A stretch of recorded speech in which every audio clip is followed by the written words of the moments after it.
안녕하세요. 오랜만입니다. 건강을 생각해서 조금 쉬고 있었어요. 자, 계면연의 개수일간들은 좀 어떤지 한번 살펴보도록 하겠습니다. 2023년 계면연에는 사화가 상문이고 축이 조객이에요. 그러면 개수일간 같은 경우는 사화가 재성이죠. 축은 뭐예요? 관성이고, 그랬을 때 연월 일시에 상문이라는 사화가 먼저 글씨가 축이란 글씨보다 먼저 있게 되면 그 집안에 어떤 병고가 생길 수가 있어요. 뭐 연세 드신 분이라면 건강이 좀 안 좋을 수가 있겠고, 또 젊으신 분들은 어때요? 돈에 대한 문제, 관에 대한 문제가 좀 생길 수가 있고, 또 이것이 어느 궁에 있느냐에 따라서 그 육친에 대해서 변화 변동을 겪을 수가 있죠. 자, 그러면 올해 계면연 같은 경우는 어때요? 이 묘목이 묘와 충을 일으키죠. 자, 그 다음에 술토와는 합이 되고, 임묘지는 방합이 되고, 해묘미화는 삼합이 됩니다. 우리가 이게 충에서만 우리가 어떤 변화가 생기는 게 아니고, 이렇게 합이, 삼합이 일어날 때, 또 육합이 일어날 때도 합이 일어나죠. 자, 그러면 우리가 그 사주를 볼 때는 일단 12운성의 흐름을 좀 봐야 돼요. 그래야 좀 더 이해가 쉽거든요. 그러면 개수일간 같은 경우에 개수가 뭐예요? 생지에 있죠. 그럼 비견은 생지에 있다. 그 다음에 겁재인 사화는 사국에 있고, 식신인 을목은 걸록에 있고, 상간인 간목은 왕지에 있고, 편재인 정화는 병지고. 자, 병지의 흐름은 나이가 75세에서 한 85세 정도, 이제 그 정도 에너지라고 보시면 돼요. 그리고 기토도 편간도 똑같이 병지니까 그렇게 약한 에너지죠. 그래서 이런 쪽으로 사건 사고가 많이 생길 수가 있어요. 육친도 그렇고 재묘가 간도 그렇죠. 자, 그 다음에 정제인 병화는 욕지고, 또 무토도 정관 욕지, 또 절대지죠, 인성이. 그러면 이 12운성의 흐름을 한번 이제 보면은 어떤가 한번 살펴보죠. 그래서 정화가 여기 병지에 있죠. 기토도 병지에 있고, 그러면 어때요? 이 걸록의 굉장히 왕한 기운을 벗어나서 이제는 병궁이 있고, 그 다음에 사궁이고, 그 다음에 이제 묘지거든요. 그래서 굉장히 정신적으로나 또는 육체적으로 굉장히 약한 상태에 있는 것이 병지이기 때문에 그 해당되는 정화나 기토가 사건 사고를 겪을 수가 있죠. 계면에 이 개수일간 같은 경우에 장성살에 해당이 됩니다. 그 다음에 물론 이제 해묘미 일주에 해당이 되는 거예요. 그 다음에 개수는 식신을 깔고 앉아 있으면서 천을 기인이죠. 그런데 운에서 비견이 오고 또 나와 똑같은 글씨를 가진 묘목이 온 거예요. 이럴 때 이제 우리가 복음이 해라고 하는데, 이 복음이라고 하는 것은 무조건 나쁜 건 아니에요. 내가 만약에 사주가 신강하다, 그럴 때 또 똑같은 계모가 들어오면 안 좋죠. 그렇지만 내가 신약한 사주라고 한다면 나를 도와줄 쌍둥이 같은 형제가 오니까 어때요? 돈은 비교로 지출은 좀 되긴 하지만 그래도 내가 자신감을 얻고 내가 일을 추진할 때 동업을 함으로 인해서 오히려 나의 왕성한 장성살의 기운으로 활동도 할 수가 있어요.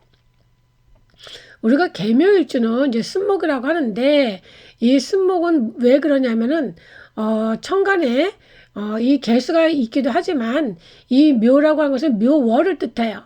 그러면 지금 현재 1월 달이죠. 1월 달에 추월인데 며칠 있으면 인월이 와요. 2월 4일 지나면. 그러면 그때도 굉장히 추워요.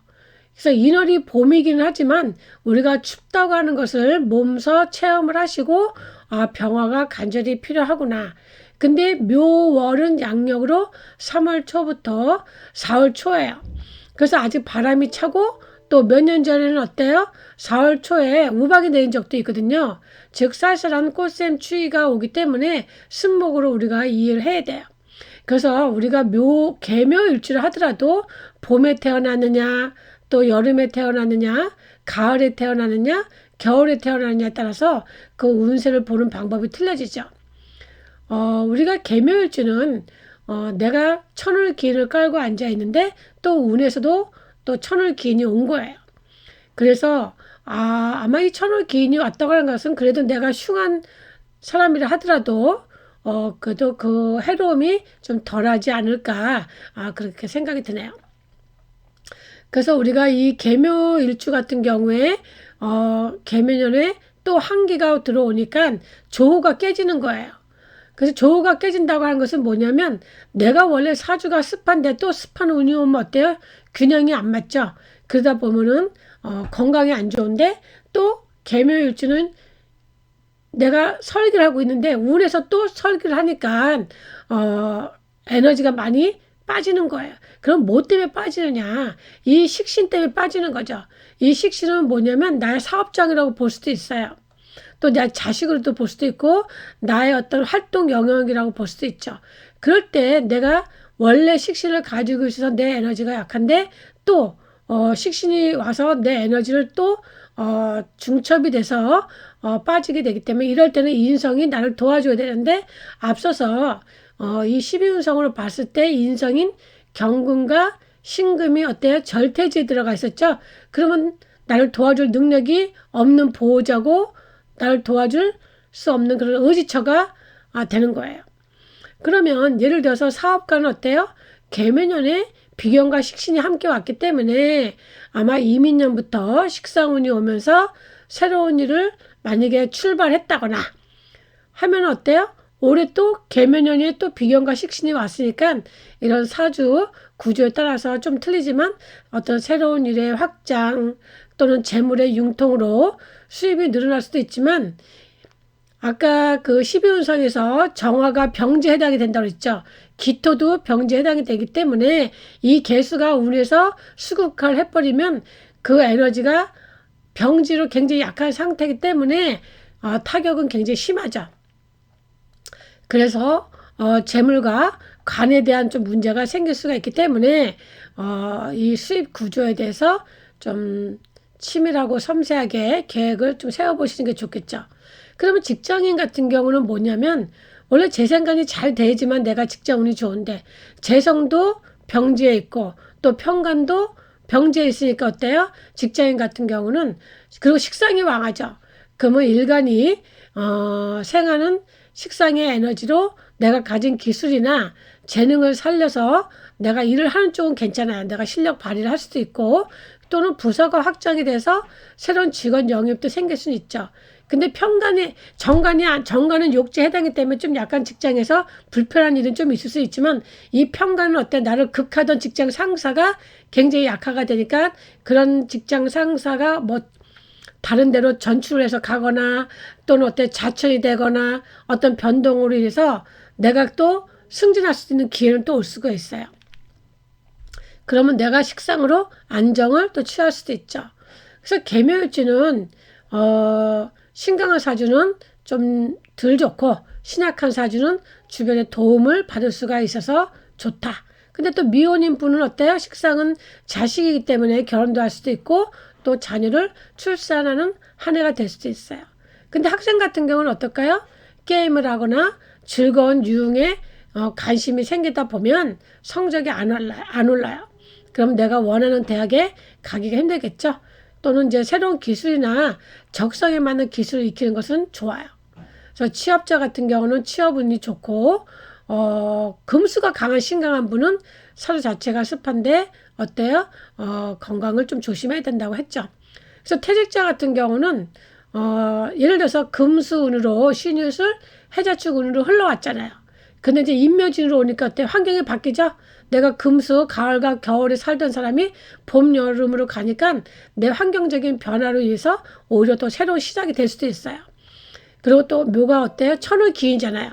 그럼 또 어때요? 흉이 감소될 수도 있고. 그래서 사주 원국에 뭐 인목이나 또는 진토가 있으면 굉장히 인묘진이 방합이 돼서 식상이 많아지면 굉장히 힘들어요. 거기다 또 관제 구설이 생길 수도 있어요. 그러면 어때? 말도 좀 조심해서 불만이 있더라도 말을 좀 조심하는 게 좋겠죠.